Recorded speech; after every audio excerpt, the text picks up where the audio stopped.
लियो international platform पर आप सभी का स्वागत है। आप देख रहे हैं हमारे नियमित श्रृंखला बोहनी और मैं हूं आपके साथ प्रकाश पंड्या। आज हम हाजिर हैं आपके लिए लेकर शादी समारोह के रिसेप्शन कार्यक्रम से जुड़े वाकये और इस वाकये में निहित एक बड़ी सीख को लेकर।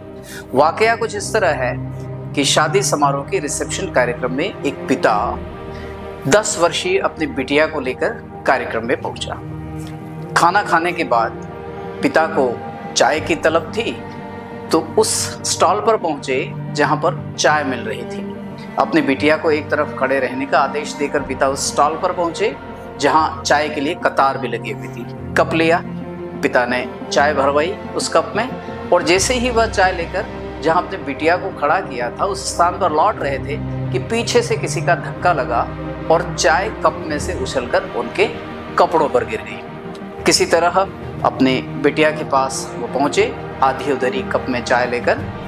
तो जैसे ही बेटी ने अपने पिता के उस कुर्ते पर उन कपड़ों पर गिरी हुई चाय देखी, उसके दाग धब्बे देखे, तो बिटिया ने अपने पिता से एक सवाल किया कि पापा अच्छा बताओ ये आपके कपड़ों पर चाय क्यों गिरी। पिता ने कहा सीधी सी बात है बेटा, धक्का लगा, किसी की कहानी लगी। बिटिया ने कहा नहीं, गलत जवाब है। पिता ने कहा कि मैं असावधान था, मेरी असावधानी से गिरी। बिटिया ने कहा नहीं, गलत जवाब है। पिता चौंके कि फिर सही जवाब क्या है, तुम ही बताओ। बिटिया ने बहुत खूबसूरत उत्तर दिया, पिताजी आपके कपड़ों पर चाय इसलिए गिरी क्योंकि कप में चाय थी। कप में कॉफ़ी होती तो कॉफ़ी गिरती, कोई और पेय होता तो कोई और पेय गिरता। पिता अपने बिटिया के उत्तर को सुन करके गदगद थे, अभिभूत थे और चकित भी थे। कितना सुंदर जवाब उस बेटे ने अपने पिता को दिया था। 10 वर्षीय बिटिया, लेकिन जवाब हम सब के काम का है।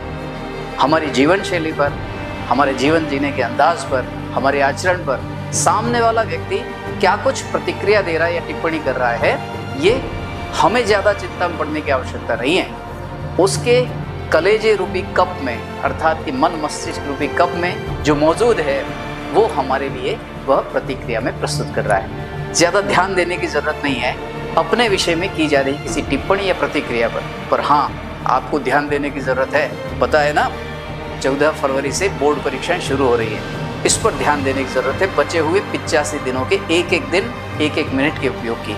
बोहनी में आज के लिए बस इतना ही। अगले बृहस्पतिवार फिर उपस्थित होगी आपके लिए लेकर कोई नया वक्तव्य, नया विचार। हमें दीजिए इजाज़त, आप कीजिए इंतज़ार। नमस्कार।